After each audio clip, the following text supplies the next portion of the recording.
A man in better quality armor than the rest of the guards stepped forward, walking up to Xander, Gabell, and Freya, who was cleaning her fur. "You have our thanks for the assist. That would have been a much rougher fight for us without you three." Xander liked that he had included Freya in his count. The Panther had done a lot of work during the fight. "Of course," Gabell answered breathlessly. "We heard the fight as we were coming down the road and rushed to see what was happening. I'm glad we got here in time." The guard leader nodded appreciatively. "You both fought well. Mercenaries?" he asked. Gabell and Xander both nodded in response. "If you're both headed to Sempta, you're welcome to ride with us," the guard offered. "We'd pay for your services, of course," he went on to explain. "But there is safety in numbers these days on the road." "I think that would be nice," Xander said. "What do you think, Gabell?" Gabell shrugged. "Sure. It's definitely safer. Being part of a larger group will make us a less appealing target than if we were alone, and I won't pass up the opportunity for a little extra coin." "Well, that settles it then," Xander said to the man. "We'll ride with you until we part ways in Sempta." "Excellent. I'll inform the Caravan master. Make yourself at home while we collect ourselves and treat the wounded." "I'm also a healer. I'd like to help with the wounded if you'll allow," Gabell asked. "Of course," the man said. "We don't have one of our own, so your help will be greatly appreciated. We are limited to bandages and stitches, and a few of the men took some nasty cuts in the fight." "Perfect," Gabell said. "I'll see to them right away. I'll be back soon, Xander. Oh, and I'll test out your little bangle here, too." "Sounds good to me," Xander replied. "I'll just, I don't know, be here? I'll help move the bodies out from the way of the carts." "All righty," Gabell said, waving behind her as she followed the guard leader to where the wounded had been gathered. As Xander helped some of the guards haul bodies, he felt a click, and he knew that Heaven's bounty was taking effect. The remains of the bandits began to disappear into the vortex of the skill. All 20 of the archers were consumed, as well as a good number of bandits from the close combat. The guards that Xander had been helping were backing away in shock from the event as Xander watched with mild unease. He really didn't understand why the skill had to be so unsettling. As the remnants of the scene faded from view, they were replaced by a small bundle of black cloth. Picking it up, Xander noticed that it was incredibly soft and unfurled it to reveal what appeared to be a cloak emblazoned with a golden spider. Heaven's bounty has created an object, Cloak of Death's Freedom.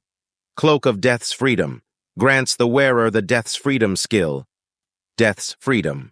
You are immune from the effects of spiderwebs and similar effects. Reading over the description of the item, Xander felt that there was a meaning behind this cloak. It was the first interaction he'd had from one of his god-smarked skills since he'd died, and it felt too on the nose to be a coincidence. He had a sneaking suspicion that the cloak was made of spider silk, and Analyze confirmed his suspicion. Urilm must have influenced the skill somehow. But what was the message? Was it a warning to him? Disapproval that he'd escaped the grasp of his natural death? Or was it approval from the goddess? Perhaps she appreciated that he'd used the rune that she'd taught him in such a way. He wasn't sure. But he wasn't being smote down from on high, so he hoped it was the latter of his ideas. He fastened the cloak over his back, finding that it fit around his wings perfectly. The guards were looking at him with a mixture of confusion, awe, and fear. An hour later, Xander and Gabell reconvened. She noticed his cloak and commented on it, asking, "Where'd you find that?" "Had another incident with Heaven's bounty. It made me this cloak. Gabell, I think it had some additional meaning behind it. The title it was given was Cloak of Death's Freedom. It has a spider on it. It's made of spider silk. I think Urilm influenced the skill somehow to send me a little message. The item reminds me of the temple with that altar, what with the spider motif, and she is the goddess responsible for weaving death into fates. I just can't tell if she's happy or angry with me.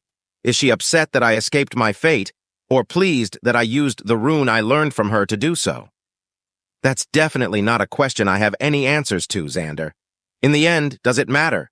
You got a nice cloak, and nothing bad happened." "You're right. It's just hard not to think too hard about it, you know?" "Not really. I've never had a god issue me a task or speak to me, Xander." "That's fair." That night, Gabell asked Xander to stay with her again. It was becoming regular enough that he had begun not even setting his own tent up. She looked tired as he ducked into the tent, more so than he'd seen her any other day of their travels. "Is everything all right, Gabell?" he asked. "You look exhausted." "Sorry, it's the fighting. I find that it takes a lot out of me now. I don't regret doing it. I know we saved lives from those bandits, but it's still hard." "There's no need to apologize. I understand. What you're feeling, well, it tells me that you're a good person at heart, that you still feel things like that." "Xander," Gabell asked, "do you ever think about the people you've fought against?" "Sometimes I do, and I feel awful that I can never remember what they looked like." "Sometimes," Xander answered quietly. "I try not to think about it too much. They were out to hurt or harm me or someone I cared about, or to do harm to their fellow man, and I stopped them before they could. I try to frame it in that way. But you're right. It's hard. I don't even know how many fights I've been in now, or how many I've helped to end by way of creating a weapon. I never thought to try and tally a count until now." Gabell reached out and took his hand in hers. "Do you think it will ever get easier?" "Honestly, Gabell, I don't know. Part of me doesn't want it to. If I ever stop caring that I've had to fight someone, then am I still a good person? In the moment, I justify it sometimes. Like those bandits on your first contract outside the city. What they did to those women. The way they attacked the caravans. I wanted them gone, and it felt right to act. But afterwards I still felt conflicted." Gabell nodded quietly. "Thank you," she said finally. "For what?" Xander asked. "For talking with me about it. For admitting that you felt similarly. I've never asked anyone else that question before. It helps to know that I'm not alone in how I feel." Xander nodded. "You're never alone. At least not when I'm here," he said, trying to soothe her anxiety. Gabell hugged him, and he could see a few tears on her face. "Thank you," she whispered. "Let's get you to bed," Xander said gently, once he disentangled himself from her embrace. The cloak did not magically prevent him from being bound by hugs. He wrapped the tired young woman in her blankets and laid down beside her, pulling her wrapped form against his chest. "Try and sleep now," he said, and ran one of his gauntleted hands through her hair. "I'll be here keeping watch." It took a while, but he eventually managed to put Gabell to sleep. Xander pondered their conversation. He hadn't thought much recently about his killing. He certainly didn't enjoy it. He felt guilt that he had killed so many men with his weapons when he thought about it. But what else was he supposed to have done? They'd attacked him, his friends, slaughtered and raped innocents. He supposed the guilt of slaying was the burden one had to bear if they allowed their conscience to remain intact. He'd rather feel bad about it than ever become cold to it. Gabell stirred and shifted in her sleep more than she normally did, and Xander wondered if she was having a nightmare. But she didn't wake in the night. As the morning came and Xander could hear the camp beginning to wake, he gently jostled her and called her name. "Gabell, it's time to get up. People are starting to wake up and pack up," he said to the sleeping woman. Blah, I don't want to," she muttered, curling up into a ball under her blankets. "Don't make me throw the covers off you," Xander said with mock sternness. "You wouldn't dare," she said, still unwilling to make her own way out from her bedroll. "Watch me," he said, and yanked the covers off the woman. "Hey!" Gabell protested. She held her arms together, blocking as much of her body from view. Xander found it amusing that she did so. He'd been cuddling her to sleep on many nights for weeks now, and he'd seen her in her small clothes frequently. They weren't even scandalous, consisting of a white shirt and a set of loose shorts. It was nowhere near as revealing as beachwear from Earth, though he supposed that this land was more conservative in that regard. "Gabell, you're still wearing a shirt. I saw you in that outfit literally just last night. You aren't even wearing anything particularly revealing." Gabell looked at him in exasperation. "It's the principle of the matter," she said with a huff, though she did lower her arms. "I'll let you get dressed," Xander said with a chuckle, and stepped out of the tent. The caravan was indeed setting itself up to begin moving, and merchants and their assistants were bustling about the carts or eating breakfasts before they began moving.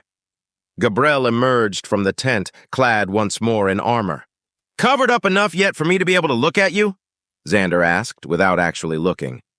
Gabell huffed again in response as Freya made her way over to the two of them, rubbing her side up against Xander and then Gabell, circling them and repeating her rubbing.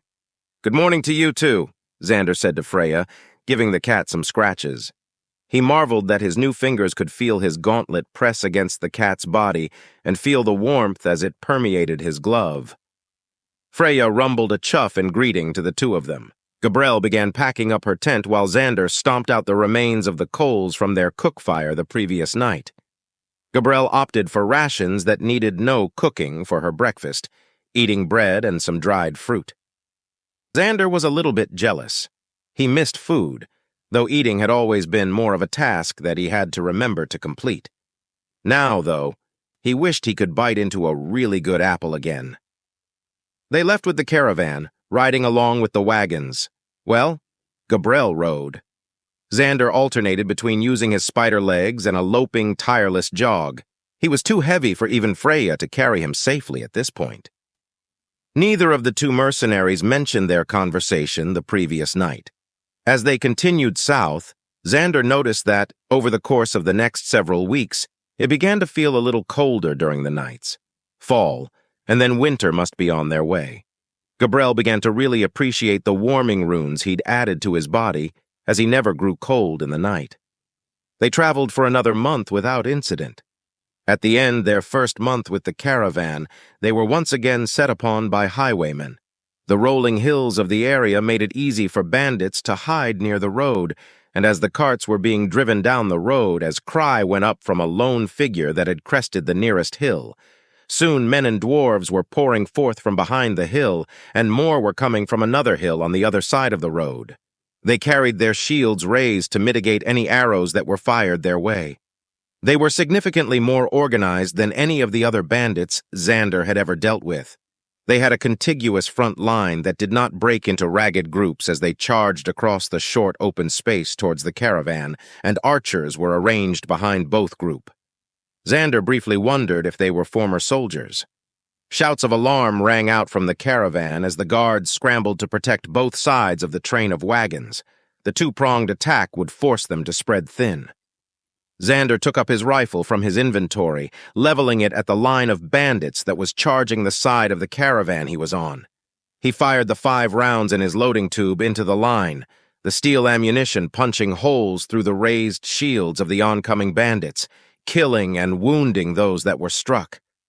Before he started to reload, he quickly activated several skills. He cast Earthworks, raising a stomach-high wall of dirt that would prevent the bandits from rushing directly into the line of guards.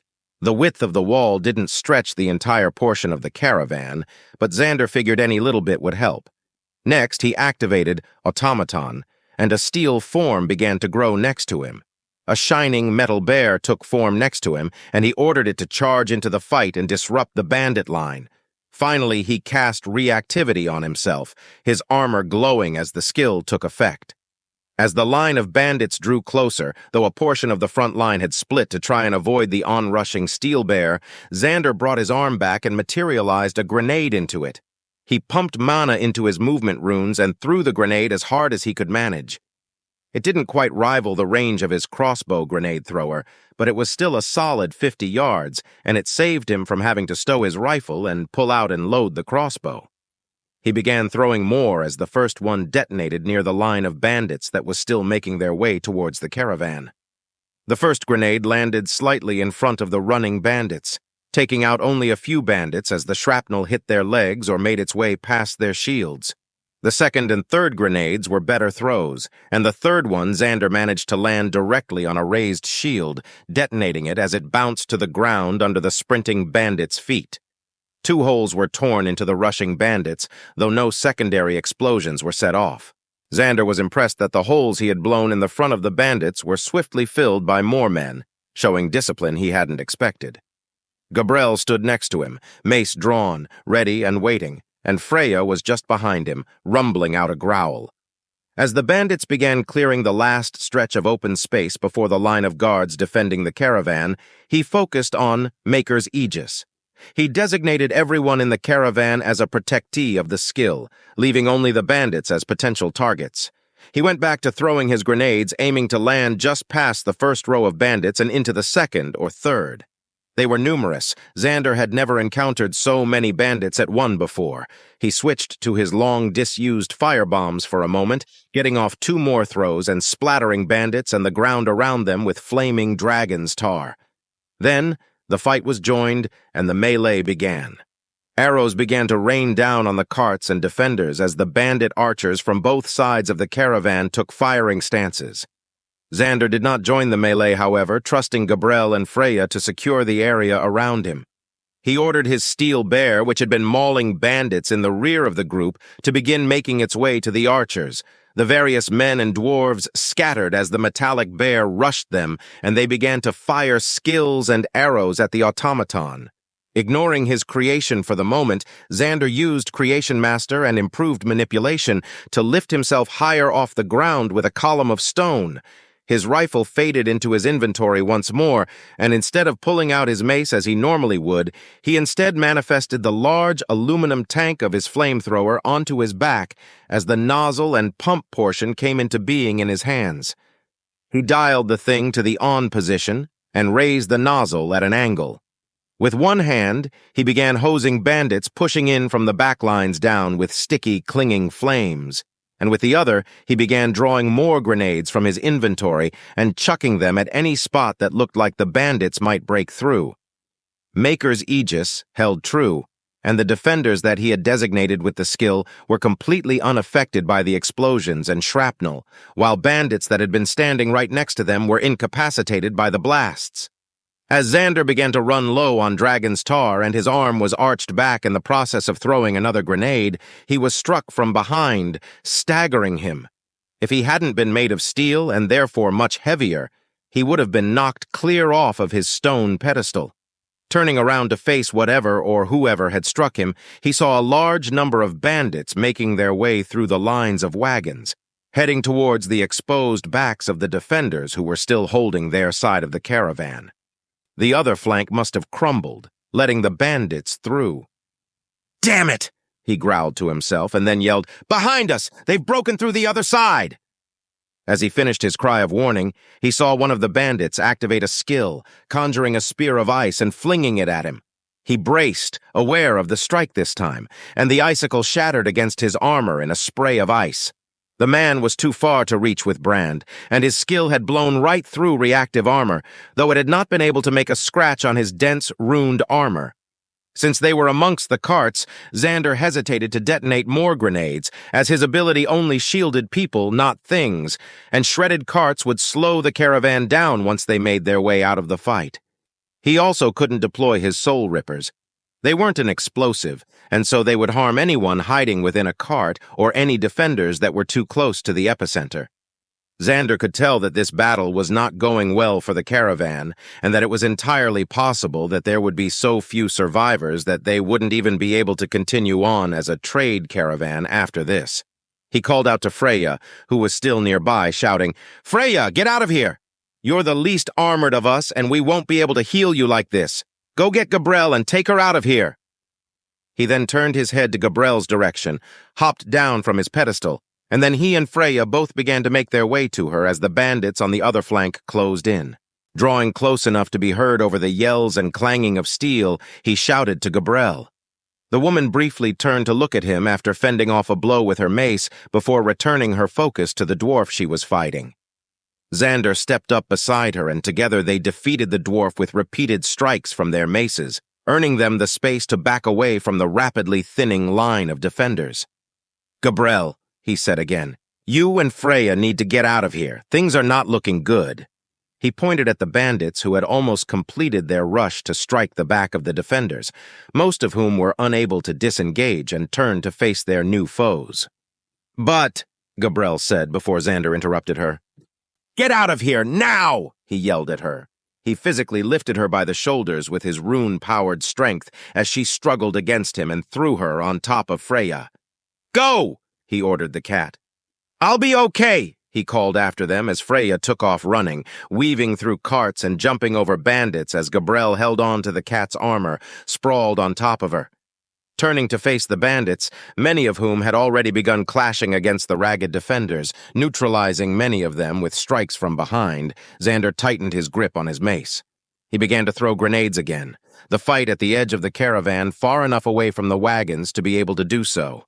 He was almost out of them. He created gaps in the bandit formation, and secondary blasts rippled out like aftershocks from his grenades, but the defenders were still falling at an increasing rate. Soon, he was out of grenades entirely. As he detonated his last grenade at his feet, giving him space to look about, Xander could no longer see any guards fighting. Bandits at the edge of the fight and further along the caravan were dragging men and women from their hiding places within or under carts. Some of the bandits would round up their victims, herding them away, while others captured or subdued men and women as they found them. Xander was fully surrounded now, and he was angry. He wasn't afraid of the bandits. The most dangerous one he'd seen so far had been the one throwing spears of ice, and he'd been unsuccessful at harming Xander. The bandits crowded around him, just out of reach of his pointed spider legs, and jeered, shouting insults at him. After a minute, seeing that he was not going to surrender himself, they rushed him from all sides. Xander activated smokescreen as soon as they closed in on him, blinding the closest bandits with smoke as he materialized his shield onto his off-arm. He dodged a wild, blind strike from a startled bandit as one of his spider legs stabbed another bandit behind him through the chest. With no more defenders left, Xander was free to deploy his tear grenades, and his smokescreen grew even denser as a cluster of 3 smoke grenades spewed irritating smoke into the air. Xander grabbed a flailing bandit and hoisted him into the air, activating reactivity as he did so, and pushed him into the gathered bandits who had yet to dare to enter the smoke. They were already beginning to cough and leak involuntary tears as the smoke grenades spread out from the sphere of his smoke screen skill. To the bandits' eyes, it would have appeared that a man flew out of the dense smoke that was blocking their view of the black armored figure that they had surrounded. Xander, of course, was able to see through the smoke as the surprised men tried to catch the man he'd flung at them. As they wrapped their arms around the thrown man to try and arrest his fall, Xander activated the second portion of reactivity, and the man caused a devastating blast that disrupted the crowd. 2 more secondary explosions rocked out from the detonation site, killing even more bandits. Xander estimated there had to be over 100 bandits still, though they now were too hesitant to enter his smokescreen. He pondered just leaving. He had enough space to flap his wings and fly up, leaving the caravan behind and rejoining Gabell. But he thought there were still some people alive in the caravan, and he hated the idea of leaving them to the untender care of deserters turned bandit. It's not like I can die, he thought. Worst comes to worst, I'll just wake up 30 feet underground again. He was an untiring, runically powered steel mannequin clad in carbon fiber that was even more densely runed than his fake body. He could slay low-level bandits and soldiers all day. Assessing the risk, Xander removed a Soul Ripper grenade, then another and another until he had 4. He'd slipped his mace and shield back into his inventory and now held 1 in each hand. The other 2 were clasped in the manipulator claws of his backpack that he so rarely used. At once, he threw all 4 out from himself and into the crowd of bandits. Shouts of alarm came from the circled men and dwarves as the small metallic objects sailed out from the smoke and landed amongst the crowd. The runic weapons had scarcely enough time to touch the ground before Xander activated them, and 4 large swaths of men fell to the ground, immobilized. As he activated his Soul Rippers, Xander felt an odd sensation, being within the boundary of the weapon for the first time.